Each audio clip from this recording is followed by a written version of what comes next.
Live from New Delhi, you're watching DD India Live, India's voice to the world.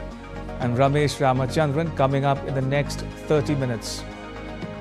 More than 2,000 people buried alive in Friday's landslide in Papua New Guinea. Rescue and relief operations on. South Korea, Japan and China call for greater cooperation after trilateral summit. North Korea's satellite launch plan casts a shadow as South Korea and Japan express concern at a joint news conference. Israel hits Rafah after Hamas barrage, says it carried out a precision strike on Hamas targets and killed one of the group's commanders. And Cyclone Remal weakens after hitting the coastal areas of Bangladesh and India's West Bengal state. National Disaster Response Force teams from India carry out relief work.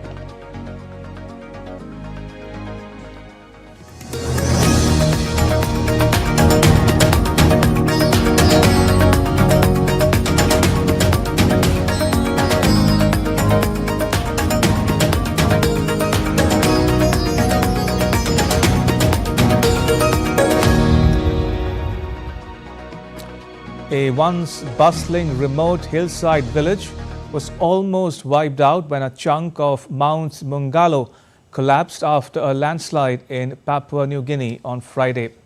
Papua New Guinea informed the United Nations on Monday that more than 2,000 people were buried in the landslide. The landslide destroyed buildings, food gardens and caused a major impact on the economic lifeline of the country. Rescue and relief operations are underway.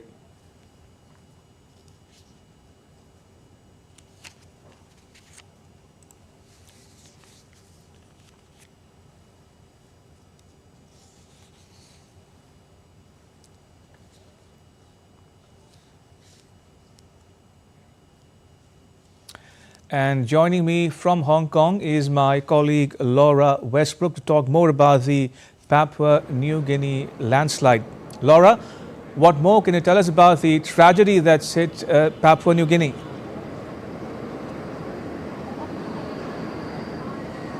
Well, this is some news that has just come in. According to the Papua New Guinea authorities, more than 2,000 people have been buried in that massive landslide that occurred early on Friday morning in Enga province that swept through this bustling village. It was early on Friday morning, so it was reportedly while people were still asleep in their homes. Houses were buried and almost a whole village was reportedly buried as well, with this landslide stretching almost a kilometre according to some reports. And to make matters worse, the main road into this village has been cut off and it's only accessible through with a helicopter. According to this letter from Papua New Guinea, it says that the situation remains unstable as the landslip continues to shift, and that poses a threat to both rescuers and survivors. It's called on its international friends to try and come and help it as it tries to navigate this. And according to some reports, the authorities have been focusing on evacuating people in the region as it's still experiencing heavy rain. So really quite a desperate situation for many people there. Laura, what do we know about rescue and relief operations that we are told are underway? Is the terrain proving to be a handicap?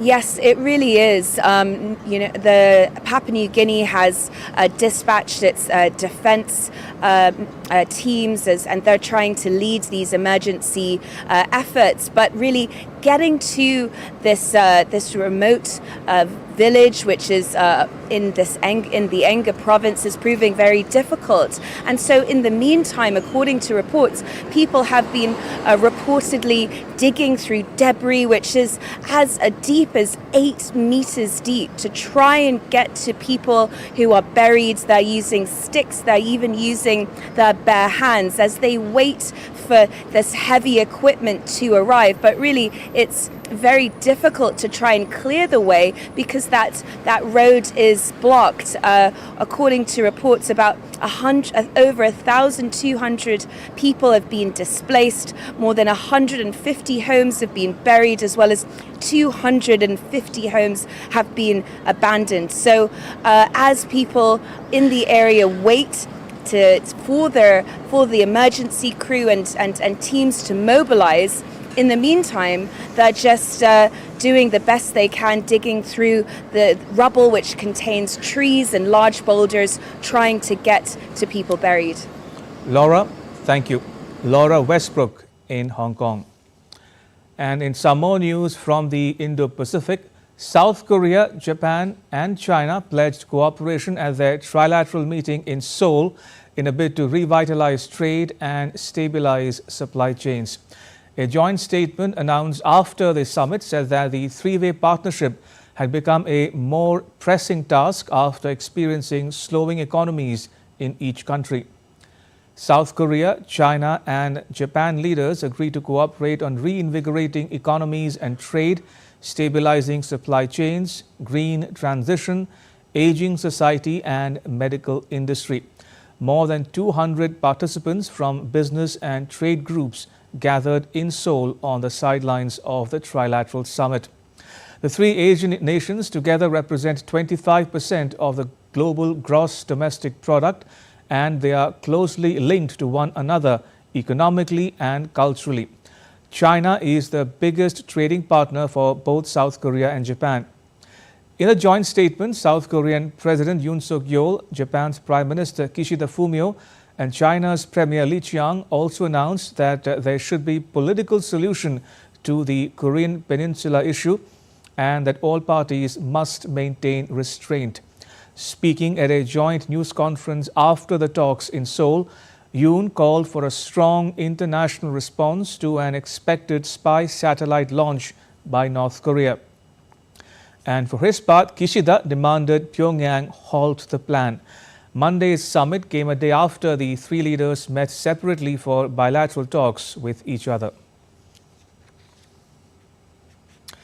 Meanwhile, North Korea has notified Japan of its plan to launch a rocket carrying a space satellite towards the Yellow Sea and east of Luzon Island between 27th of May and the 4th of June.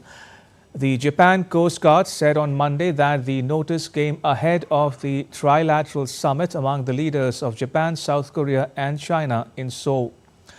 Japan's foreign ministry said that officials from the United States, Japan and South Korea held phone calls in response to the notice and shared a view that North Korea's satellite launch using ballistic missile technology would be in violation of United Nations resolutions.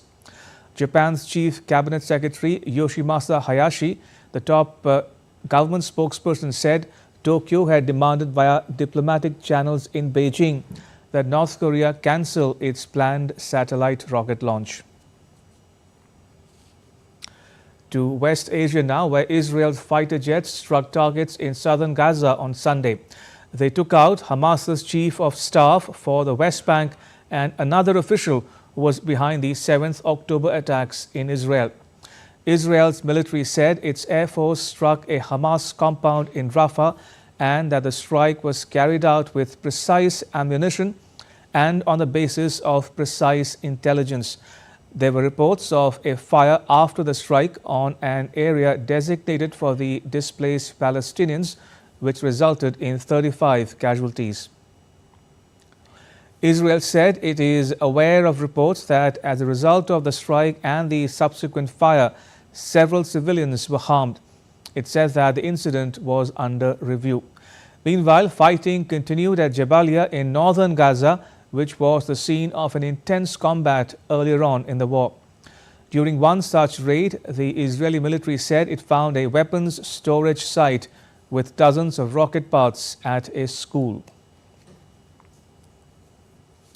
Earlier on Sunday, Israel's military said 8 projectiles were identified at a crossing from Rafah in the southern tip of the Gaza Strip. A number of the projectiles were intercepted, but no casualties were reported. Israel argues that the UN court's ruling allows room for some military action in Rafah. Israeli military's international spokesperson Nadav Shoshani said their mission has always been to protect civilian lives. What's happening in Rafah? Let's talk about it. Last night, the IDF thwarted 2 rocket launchers aimed at Kerem Shalom humanitarian crossing. Throughout the day, we facilitate the entry of over 100 humanitarian aid trucks into southern Gaza through that same crossing. This is just a part of hundreds of aid trucks going into Gaza through additional crossings today. What was Hamas doing at that same time? Hamas launched a barrage of rockets towards central Israel. Millions of civilians in Tel Aviv, Herzliya, and other cities had to run to shelter as Hamas fired rockets. It has been almost 8 months of war, and each side still has the same intentions. Hamas still holds 125 hostages. Hamas still targets as many civilians as possible with no care for the people in Gaza. We are still doing everything possible to facilitate the entry of aid into Gaza for the people of Gaza. The IDF is fighting Hamas, not the people of Gaza.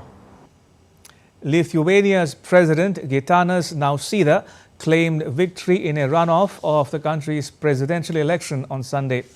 Ballots from nearly 90% of polling stations showed Nausėda winning 3/4 of the vote. The Baltic nation's electoral campaign was dominated by security concerns in the European Union and NATO member next door to Russia. After his victory, Nausėda told his supporters that he will continue working on the country's defense capabilities. People of Valley View, a city in the U.S. state of Texas, woke up to a landscape of destroyed homes.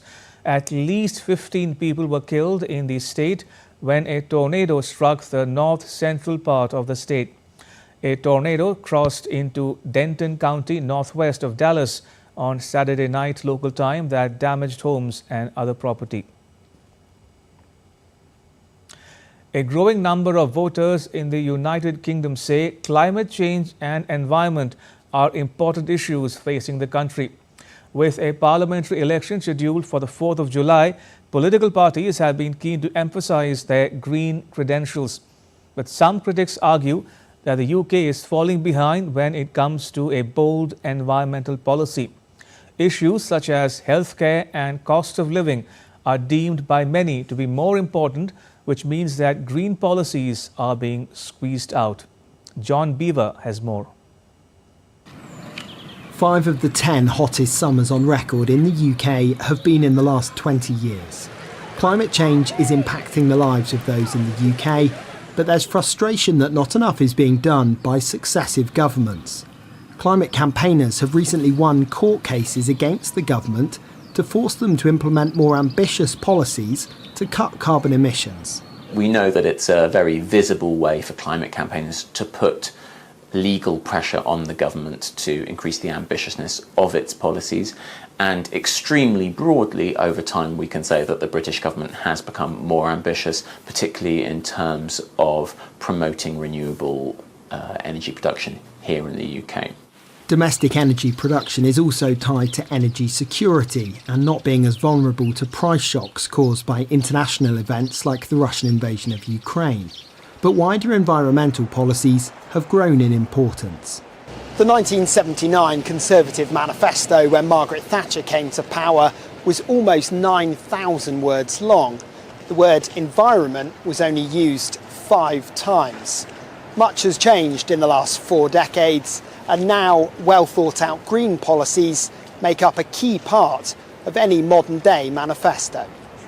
For the past 5 years, the environment has been picked by around 20 to 30% of people as one of their top 3 issues facing the country. But it still lags a long way behind other key issues such as the economy, health and immigration and asylum. That might explain why the government has been accused of watering down their climate commitments, arguing they're too expensive and could hamper economic progress. The UK has one of the most ambitious climate targets of any of our international peers. The UN GAP report shows the UK is expected to reduce emissions at the fastest rate between 2015 and 2030 among the G20 group. We remain incredibly ambitious about climate change. We've over-delivered on all of our carbon budgets to date, and the work shows that we will continue to do so. But the opposition Labour Party has also been accused of short-sightedness in dropping their own ambitious environmental policies for being too expensive. Despite a growing number of voters saying they're concerned with the environment, the current financial pressures mean green policies are often being overlooked in the build-up to the next election. John Beaver in London, reporting for DD India. Still to come on DD India Live.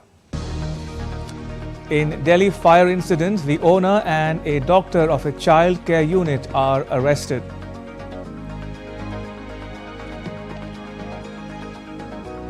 Campaigning for the 7th and last phase of India's election gains momentum, with political leaders holding rallies to woo voters.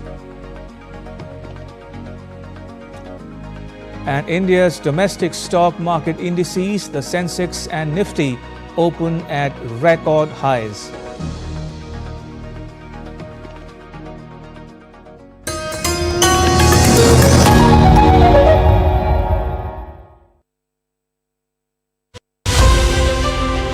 As India decides in the world's largest election, we help you feel the pulse of the nation. I am Sakal Bhatt. I am Shubhendu Ghosh. This election season, join us on a journey of India. We are in Assam. This is the tea city of India. From down south, Tamil Nadu. Discover the colors of democracy. Gateway to northeast of India. Coastal state of Kerala. Watch Poll Pulse on DD India.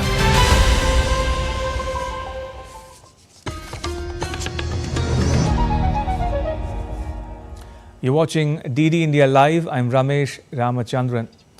The severe cyclonic storm Remal, which made landfall between the coasts of India and Bangladesh on Sunday night local time, has weakened into a cyclonic storm. It's likely to gradually weaken even further. Kolkata, the capital of the eastern Indian state of West Bengal, is witnessing heavy rain and gusty winds after the cyclone made landfall. More than 110,000 people from coastal regions, including Sundarbans and Sagar Island, have been evacuated. India's national and state disaster response forces were clearing the roads after trees were uprooted amidst heavy rains and gusty winds. The Indian Coast Guard was monitoring the situation. Ships and hovercraft are on standby to respond in the event of an emergency. The Delhi police on Sunday arrested the owner of a children's hospital where a fire killed 7 newborn babies on Saturday. A doctor was also arrested.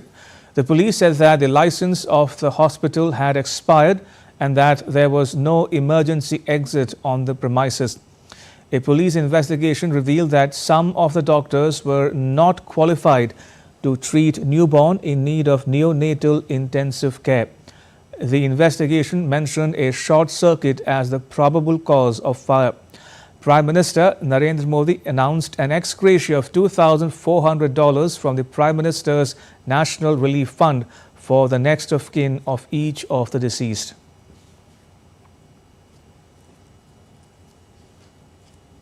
Hospital का registration permission उनको check किया तो पता चला कि hospital की जो NOC है वो भी 31 मार्च को खत्म हो गई थी और हॉस्पिटल को 5 बेड तक की परमिशन थी, लेकिन उन्होंने 10 से ज़्यादा बेड उसमें लगाए हुए थे 12-13 के आसपास।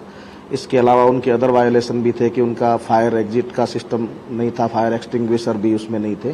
तो इन सब को देखते हुए हमने इसमें धारा 304 और 308 आईपीसी ऐड करी है और हमने डॉक्टर जो इसके संचालक हैं डॉक्टर नवीन खींची जो वेस्ट दिल्ली में उनका एड्रेस है घर का और वो उनको हमने अप्रीहेंड किया इसमें। इसके अलावा हमें पता चला कि उन्होंने 3 बीएमएस डॉक्टर भी इसमें रखे हुए थे, तो उसमें से एक डॉक्टर जो ऑन ड्यूटी थे डॉक्टर आकाश, उनको भी हमने अप्रीहेंड किया है। All right, now let's get you the latest on the world's largest election in India.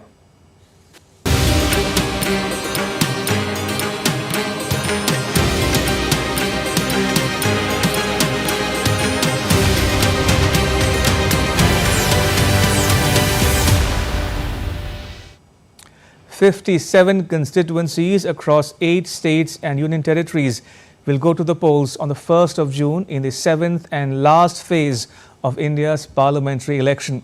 904 candidates will be in the fray. 13 seats each in Uttar Pradesh and Punjab, 9 in West Bengal, 8 in Bihar, 6 in Odisha, 4 in Himachal Pradesh, 3 in Jharkhand, and 1 seat in the Union Territory of Chandigarh will go to the polls on the 1st. The election result will be announced on the 4th of June. The northern Indian city of Varanasi in Uttar Pradesh will go to the polls in the 7th and last phase of election on the 1st of June. Campaigning is on in full swing. Prime Minister Modi seeks re-election from the city. Deepika Metho reports.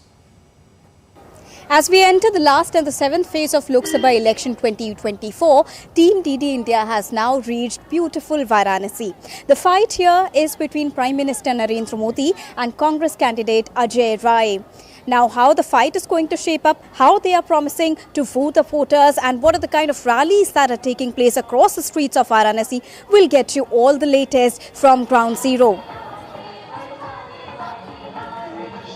Varanasi, the beautiful city famous for its temples, ghats and its culture.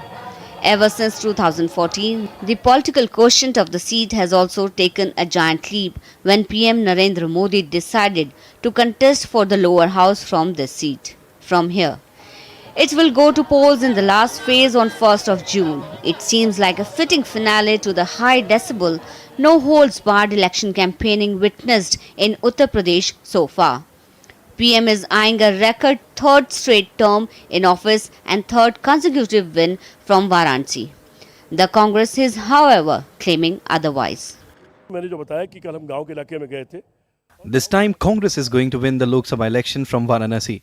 We cannot see any BJP official campaigning in rural areas, and when we went inside, we saw that people are in favor of our candidate Ajay Rai. On the other hand, BJP doesn't see a challenge at all, let alone any chance of a close fight. There is no challenge. BJP is winning with great numbers. A lot of infrastructural development has taken place across India and especially Varanasi. Jitin Prasad also appealed to the voters to come in large numbers and exercise their franchise. I appeal to all the voters to come out in large numbers and exercise your right. Come and vote on the 1st of June. As campaigning enters the final lap, all eyes in the last phase will be on Varanasi. Amidst the religious chants and sacred hymns, the city is experiencing the exhilarating last lap of the high decibel pitch by the political parties.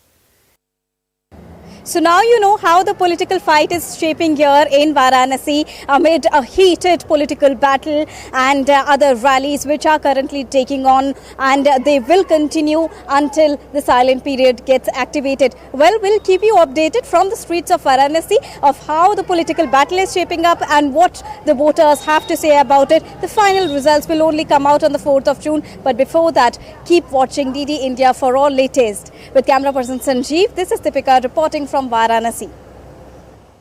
So campaigning has intensified for the final phase of polling on the 1st of June. Political leaders are holding rallies across the country. BJP leader and Home Minister Amit Shah will hold rallies at Kushinagar, Balia and Gosaipur in Uttar Pradesh. BJP President JP Nadda will visit Varanasi, where he will hold a convention and meet locals. For its part, the opposition is making a last-ditch attempt to woo voters in its favour. Mallikarjun Kharge and Rahul Gandhi of the Congress party are to hold a public meeting in Odisha's Balasore. Gandhi will also hold rallies at Patliputra and Ara in Bihar. Congress General Secretary Priyanka Gandhi will address 2 public meetings at Kangra and Chamba in Himachal Pradesh. India's domestic stock market indices, the Sensex and Nifty, opened at record highs on Monday, led by optimism about the outcome of the country's election and an increase in inflows from foreign portfolio investors. India's 30-share Sensex opened at an all-time high of 75,655. The broader Nifty 50 climbed close to 82 points to open at a high of 23,038. The foreign institutional investor selling, which began as a trickle in April, turned into a flood in May. This outflow was on account of the outperformance of Chinese stocks and election-related jitters in India because of low voter turnout in the first 3 phases of polling. And with that, it's a wrap on this edition of DD India Live. For those of you on the go, you can get all the latest news and updates on the DD India mobile app. The app is available on both Android and iOS platforms. You can scan the QR code on the screen to download now. Let us know your thoughts on the news of the day. You can connect with us on Facebook, X and Instagram. You can also check out our website ddindia.co.in. We'll be back with more news as it breaks here on DD India. I'm Ramesh Ramachandran. From all of us here in New Delhi, thanks for watching DD India Live.